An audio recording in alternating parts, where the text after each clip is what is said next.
All right, well, here I am with Marianne Robb. If you watched the Lori Vallow Daybell trial with Brandon Boudreaux over the past week or so, you saw her on the stand. She's also been in some body camera police videos that have been released over the years. And she's one person who I've been really interested in interviewing just because of those videos and because she was involved in this case and also once she took the stand and testified. So Marianne, so good to see you. Well, thank you. Miss Robb, I should say. You're now retired from the police department, over 30 years in law enforcement, so you saw a lot. Yes. Oh, yes. Did you ever see anything like this case? Not at all. This was a very interesting case. Let's go back to when you first got involved. It was actually while Charles Vallow was still alive, right? That is correct, yeah. What happened? Tell me about that. Well, we got a call of a gentleman that was at one of our hotels in Gilbert, just off of Val Vista and the freeway, and he wanted us to do a welfare check on his kids and his ex-wife, Lori Vallow. So I get to the scene, and I had my partner there, and our sergeant was on his way.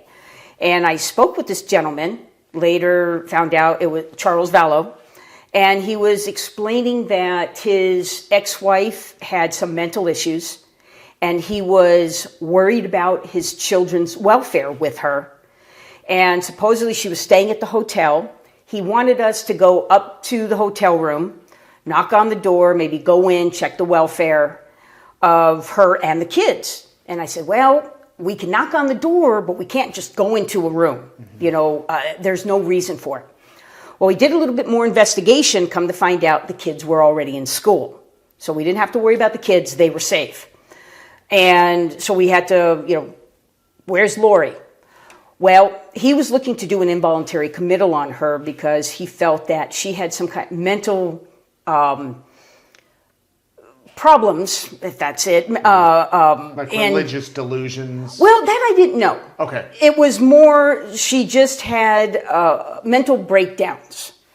And he just said that she is basically talking kind of weird, but I didn't know anything about this religious part on that. And he said he wants to get her help. Because again, he's in fear of if his kids are living with him. Now, he did explain that he lives in Texas now. He was only coming here. He just got off a plane, went to Sky Harbor Airport, just got in from there, and that he was just checking on his kids and spend some time with them. So I explained to him that, no, we can't go up to the room. We can't just break in and check on her welfare. We can knock on the door, but that's it. I said, but there is another way. You can get an involuntary committal through the county, Maricopa County, and that's through Community Bridges. Get an involuntary committal. If a psychiatrist signs off on it, we'll get the paperwork. We'll go. Now, she lived in Chandler. So we told them, when you get the paperwork, go to Chandler PD, and they will go to the house, pick her up, and they will do what they call a 72-hour hold or an evaluation on her. Mm-hmm.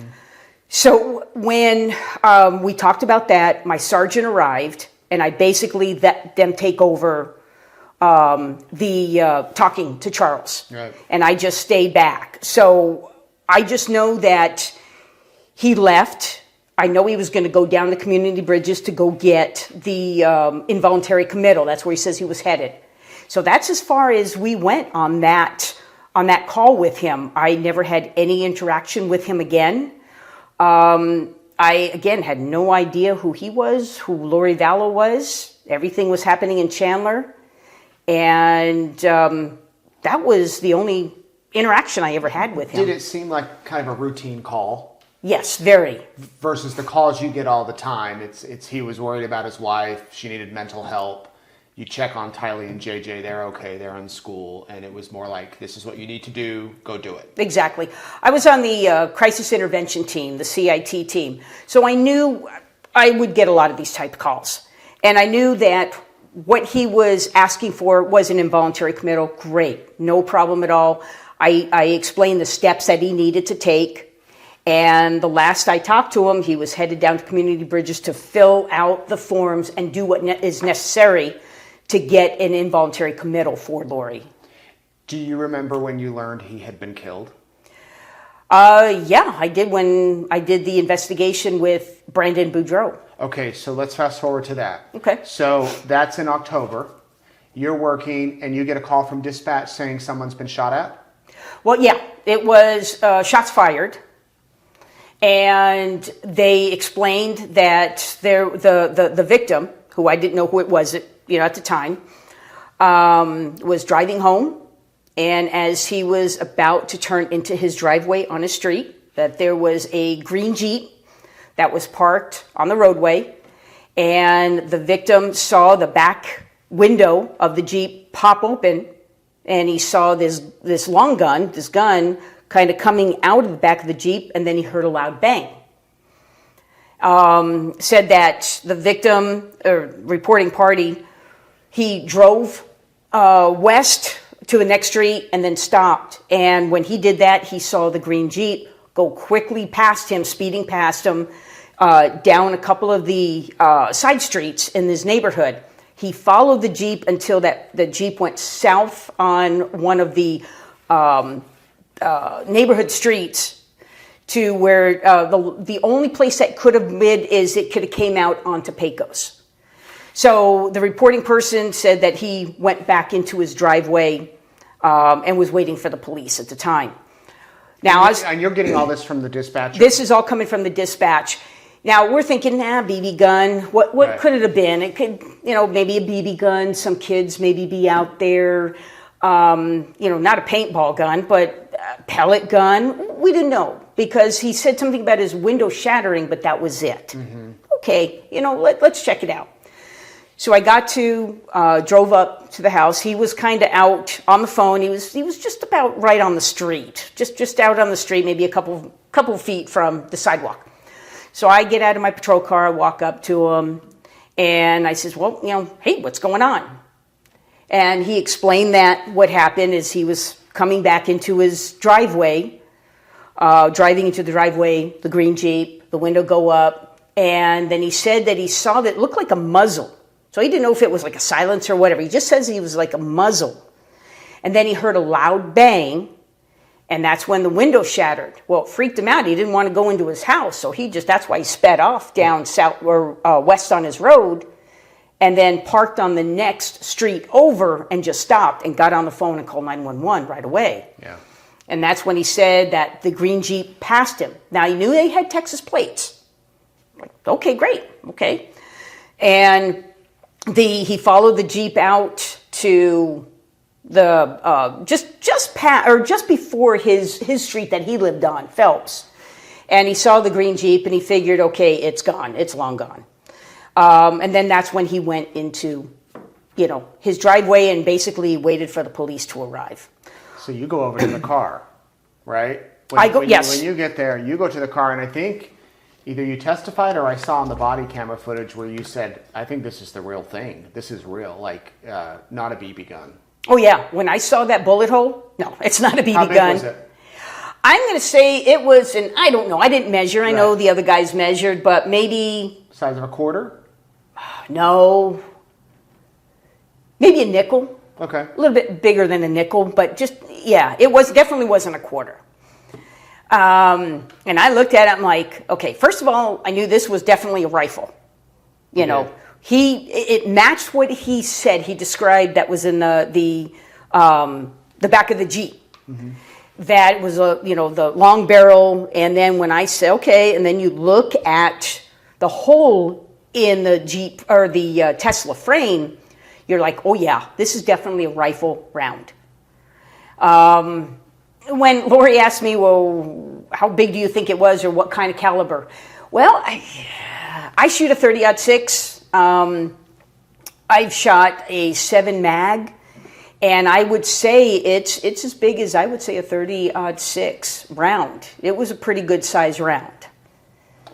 And then when you tell him this is real, that's when you testify that he started to shake. I mean, he hit him, right? It did. He was kind of listening to me. I was kind of talking in a way talking to myself, right. Talking to my camera and going, yeah, this is definitely a bullet hole, and I'm kind of doing everything.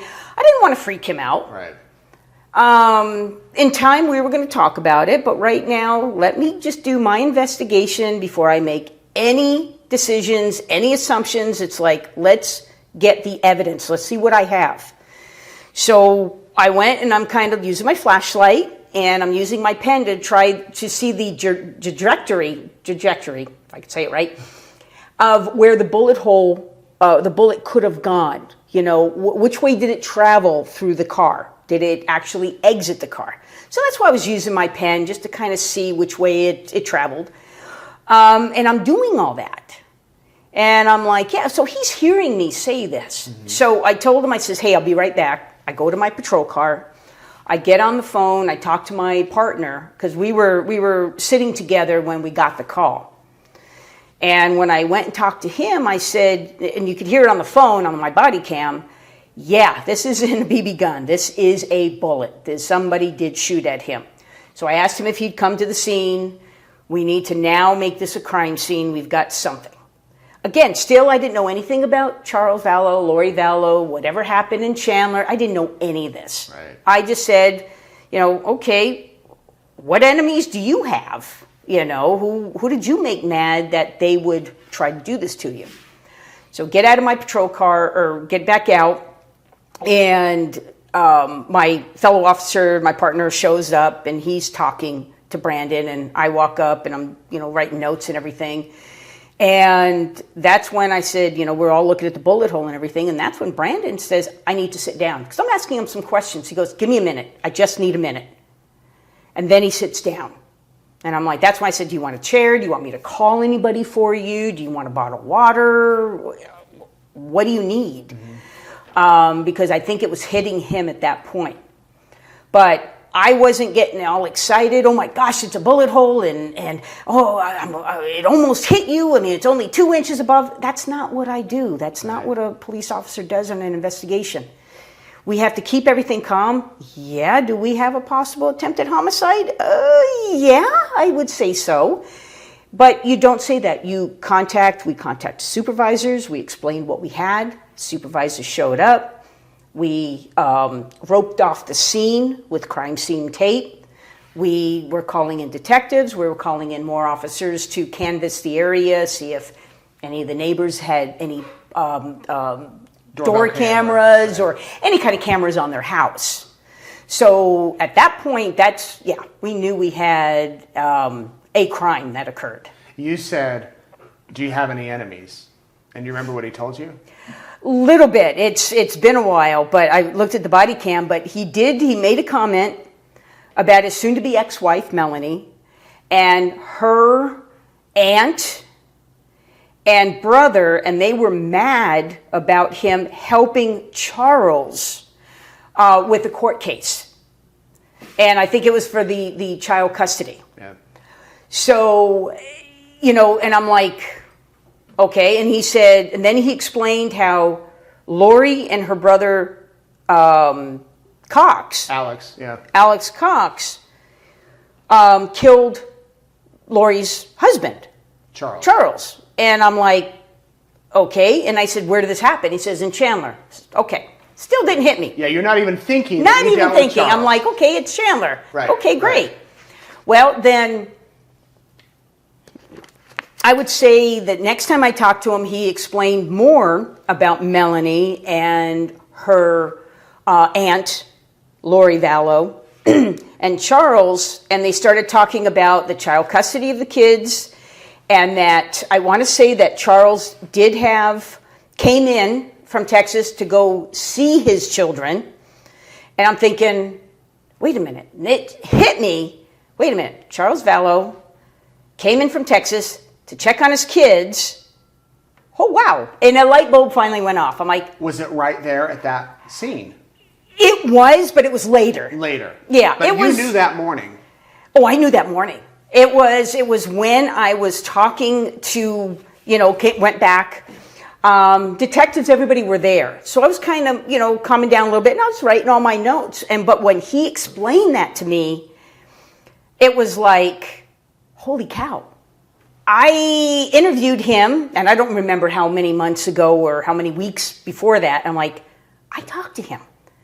He's the one who wanted the involuntary committal on Lori, and when she was staying in Gilbert. It floored me that this all happened. I don't remember how many months ago. I want to say maybe a couple of months ago. Yeah, I think it before? was. I think it was earlier in the year, like January, February, maybe. Okay. I mean, it's at least 6 months because he was killed in July. Okay, it must have been because I think I was wearing, because when I interviewed him, I remember seeing body cam, I think I was wearing long sleeves. Long sleeves, so I think it was January, Yeah, February. okay.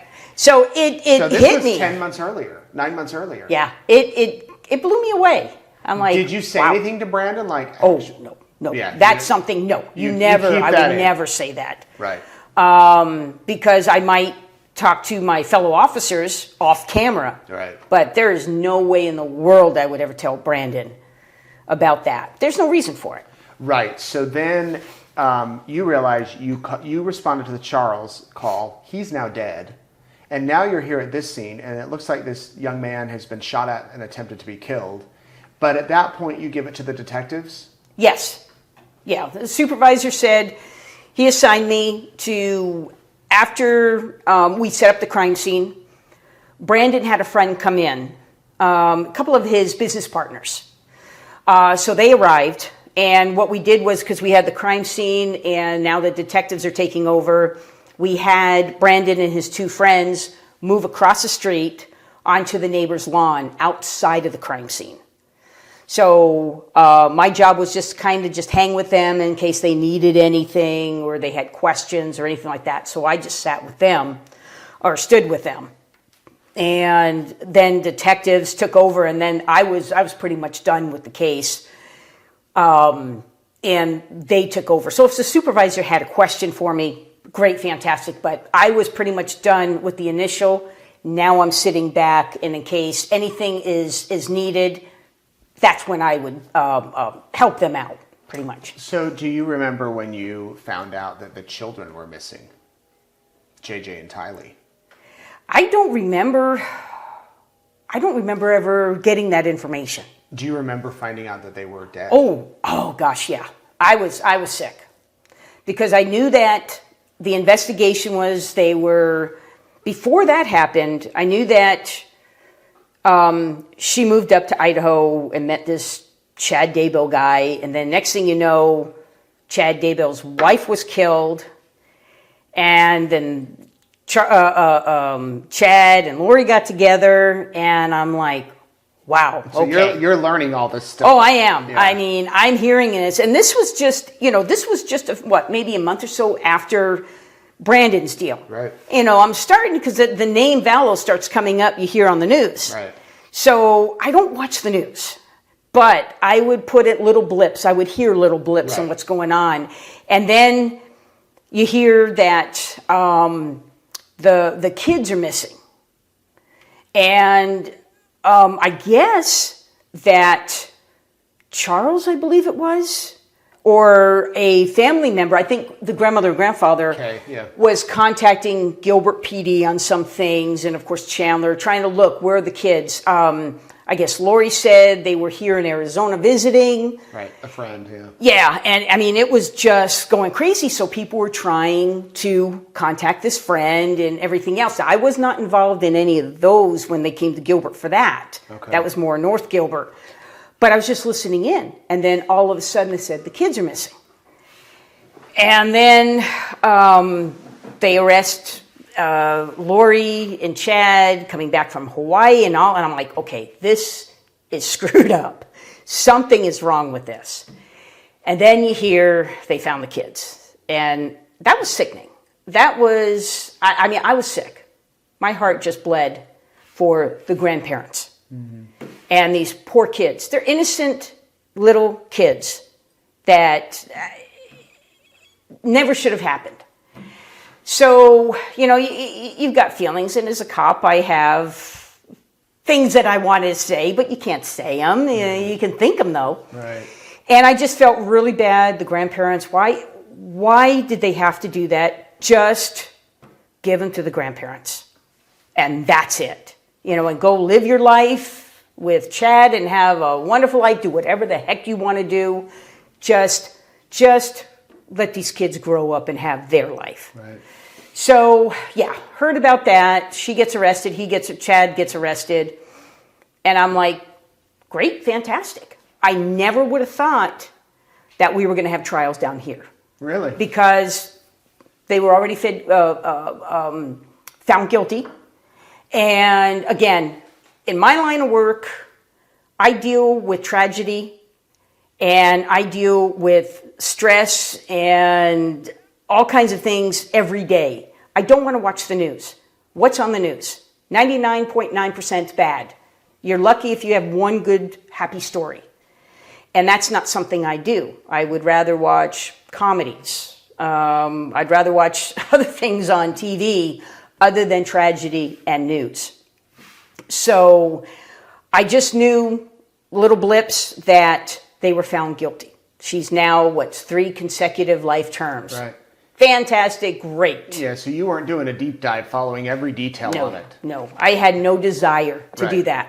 So you find out she's found guilty of 3 life terms, he's sentenced to death, and you think... Oh, good. Yeah, you didn't know that? No, I did not know that. I thought he was still... I had no idea if his trial ever... It happened. He went all the way to trial, and a jury found him guilty and then gave him death penalty. Good. In Idaho. She was up for death penalty, but they took it off the table because of some procedural type stuff. Okay. But, so you're thinking, okay, they're doing the trials in Idaho. They won't bring it down here. No, she's already found guilty. And then I'm thinking, yeah, there were crimes here, but, she's already found guilty. Why, I hate to say it, but why waste taxpayers' money bringing her here, letting her do a show here, basically, and not spend the rest of her life in jail up there in Idaho? Well, county attorney explained it, and it's totally understandable. I just wasn't looking at it that way. The family of Charles Vallow should get closure. They should see justice happen. Totally understand it. Brandon needs justice. He needs to see this all the way through and get closure. So I said, that makes total sense. I'm not looking at it that way. I'm looking at, this is going to be a circus for her. And it was. She was having a ball. And it was just that, okay. And I didn't really follow the case with her, with the murder of Charles. Because that was Chandler.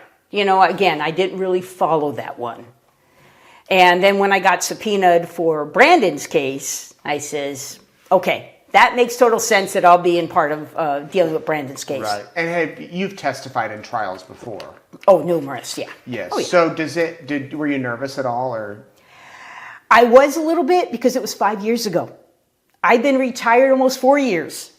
And I had to really look at my body cam. This was a weird case. And a lot of times, officers will remember cases that are either weird or very stressful or very sad. Unfortunately, in the back of our mind, we remember certain cases.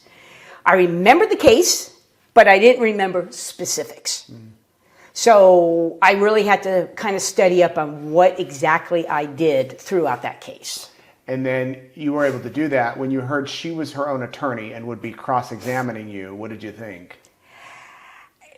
It was humorous. There are a lot of people that try to represent themselves, and it never works out. Whether it's traffic court or criminal court, it's kind of, I hate to say it, but I have to say it, and I can't, I'm retired. It's comical. These people have no clue on the law, and I don't know why they even think they can try to represent themselves. But again, Lori was definitely a different type person. And what she was doing was she had a smile on her face the whole time. She had this weird smirk on her face the whole time that she didn't care. She loved the limelight. She enjoyed that. She didn't care if she was probably convicted or not. She just was having a ball. And that kind of irritated me that they allowed her to basically for, 2 months? About approximately 2 months' trial here in Arizona. Combined, right? Yeah, combined. that wearing regular clothes, wearing makeup, having her hair done, and just having a fun time in court. And you just kind of want to laugh in a way. You're like, this is entertainment almost for her. And you laugh because of what she's doing, and like you're gonna embarrass yourself in court. But you're pissed off that the taxpayers' money, and she is not sitting behind I don't know what jail cells are, maybe a 10 by 10 room, sitting there in a jail cell. No, she's parading around on TV and, trying to represent herself on these cases. It's interesting you said, because we couldn't see her face. We saw the back of her the whole time she was questioning you. So from your perspective as a witness, you're seeing her face. She was smiling at you? Well, she was smirking. She had a smirk. She had this weird smirk on her face the whole time. And then she'd look down. She was trying to trip you up? Or just it was just her pretending to be an attorney and doing... That's it. She had in my own experience as a police officer for 34 years, dealing with hundreds of thousands of people, this was just a joke. I think she was oblivious to what was even happening. She was just in her own little world, and she just came up with questions that were simple questions on a few of them. She just looked at my police report. So she was just smirking and just going on like it was an everyday occurrence. It wasn't that. It just seemed like it wasn't that she was like, oh, I'm going to try to trip her up. I'm going to try to do this. It wasn't. I mean, all the questions were pretty much easy questions to answer. Or if I could look at, like she said, a pukey green car, and I'm like, I don't remember saying pukey. And of course, look at my police report. It was green. It was no pukey. So she was just coming up with stuff. But of course, the hearsay, the county attorney objected to that, sustained, great. But no, I don't think she was trying to trip me up at all. So what did you think when you heard that it took the jury less than 30 minutes? 13 minutes, that was a record. I want to say, now it might not be. It might even be. But in your experience? In my experience, that's a record. That it was that quick to get a conviction. But she had no witnesses, but there was no witnesses that she could even call that I know of. Right. So I heard it was just really quick on her part, and then the jury came back really quick. Very short. Yeah. Why do you think people are so fascinated by this case? You've done cases for 34 years, What is it about this one that has the whole world watching, and Netflix docuseries and... I don't know. I'm not sure on that. It's kind of the Jodi Arias case. Everybody was all... No. That was a Mesa case. That was Mesa. Actually, okay. where I live, that was only a few miles from where I live. Oh, wow. In Mesa. But no, that was a Mesa case. It's like watching a thriller movie, if this makes any sense. And you might want to cut and paste this part because I'm really at a loss on this one. Because you yourself, you're not into it.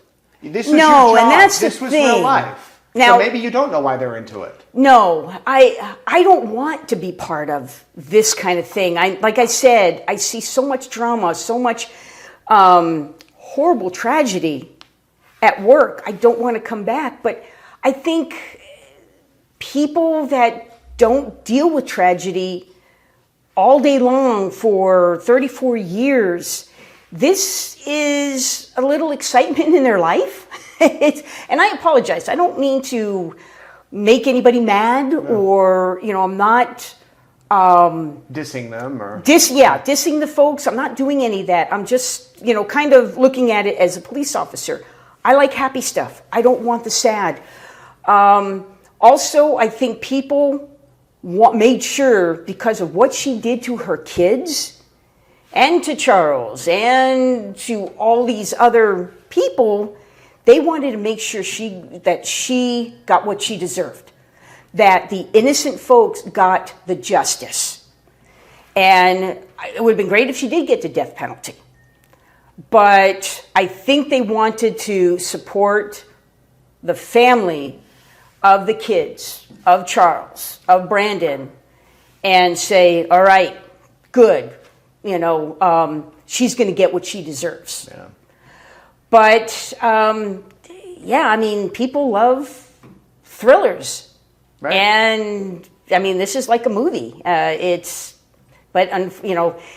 real life. It's craziness, but you don't, and I'm glad that there aren't these types of cases every year, every week.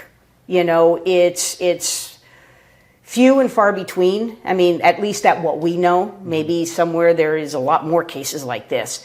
But I'm glad we don't have these kind of cases all the time. And it's sad that we even have to deal with these kind of cases. But, unfortunately, there's people out there that,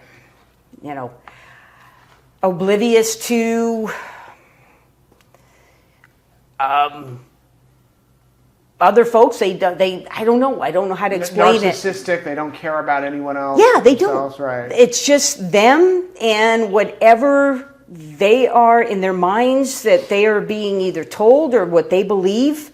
That is the one and only thing. And if what their religion is, or if there is whatever their belief is, then they're going to continue. They're not going to look at, wait a minute, is that right or wrong? There is no right or wrong with these folks.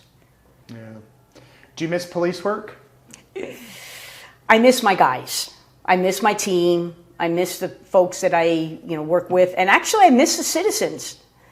The citizens were wonderful with us. They were so pro-police. And I love the citizens. I don't miss the politics. And a lot of the administration. And I don't miss that. But I really do. I miss the citizens, and I really do miss my guys that I work with. But you are keeping busy, from what you were telling me before the interview. Do you want to talk about that? I can. You started a really unique thing, in my opinion, that for police officers who experience abnormal experiences. Tell me about that. Exactly. My partner, Dave Rich, who is also a retired police officer from Gilbert, we started an organization called UAP PD. Unidentified Anomalous Phenomenon PD for Police Department. And we started this organization because we know that there are law enforcement officers and first responders that have seen things that they can't explain. And the things that they see is, could it be a light in the sky that does some weird things that are like, oh, what just happened? Or maybe a paranormal experience. When they go, whether on a call, on duty, off duty, they see something and they can't explain that. Or if they see what we call a cryptid, which might be a skinwalker, a Bigfoot, something like that. They see something, they don't talk about it because of the stigma. They don't want to be considered, oh, that's a crazy cop. And that they will be ridiculed by their fellow officers, by their supervisors. So they don't say anything about that. And it stresses them out. So we want them to understand that there is what I call a safe zone for law enforcement, first responders to come talk to us, share their experiences with us, know that we are there to be there with them. They're not crazy. They're not going to lose their career, that they can safely talk about their experiences and, again, know that there's somebody in their corner. Yeah, because you could think if you experience something like that, you're going to say, people are going to think I'm nuts. People are going to think I'm crazy, and I don't want to. I'm nervous to talk. But if you have a place like your organization, right. Where can people get more information about that? Well, they can come onto our website, which is uap-pd.com. Okay. You got to put that little dash in between UAP and PD. We do have a Facebook page also, UAP PD. We do have where it says contact us at the bottom of our website. Please contact us. If someone does not feel comfortable talking to us over the phone, I'll be more than happy to travel wherever I need to go in the U.S. to meet with these folks one-on-one and get their story from them. Have you had officers actually contact you? We've had quite a few. We've got about 60 stories right now. Wow. And a lot of them are stories that are from the 90s, the 2000s, 2010s, because there was no place for them to go. And they've held on to that story for that many years. Here's 2025. This was 1995. And there was no place, and it stressed them out. Right, and it just kept it inside of them. We definitely want people to contact us. We know that there are law enforcement officers out there, first responders, that have held on for stories for so many years because there wasn't anywhere to go and share their encounters with somebody that is on the same level, that is also a law enforcement officer. One of the case in points that we tell people is my partner actually had a case where he investigated an incident that happened in Gilbert. He did a thorough investigation. He wrote a report, but the next day he was called upstairs by a sergeant. He was ridiculed by the sergeant. He was told he was a liar. He was making this stuff up. Can you say what was in the report? It was a 911 call. It was something that called 911 into our police department from a high school that he was a school resource officer in. This happened at 10 o'clock in the morning on a Saturday. We have the video, the surveillance video from 6 a.m. to after the officers got to the school to go do a check. There's nobody there, period. I mean, absolutely nobody there. He did a thorough investigation to find out, okay, was somebody making a joke? Did somebody get into maybe the phone lines that are out by the street? No, there were cobwebs all through there, so nobody got in there. Could they have gone to another building and used a phone from another classroom? Nope, that didn't happen. So we've also had the voice analyzed. It wasn't a human voice. So what could it have been? 2017, there's no CG, there's no AI. So you're like, what could it have been? So he did what he could do. And to get called upstairs and be told a liar when this sergeant had the video and the audio. He's not lying. So for 6 years, my partner had to keep quiet in the fear of if somebody ever brought it up, would he lose his job? He had a young family. He needed that 6 years. He needed to be able to retire.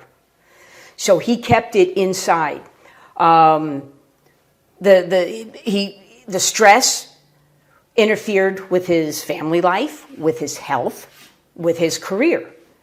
But after, the 6 years, 2023 occurred, and we started talking about the incidences that happen with law enforcement, where they have something that they can't explain. I mean, you get the pilots now, you hear about this stuff going on with the military pilots and commercial, where they're starting to talk about it. Not a lot, but they're starting to.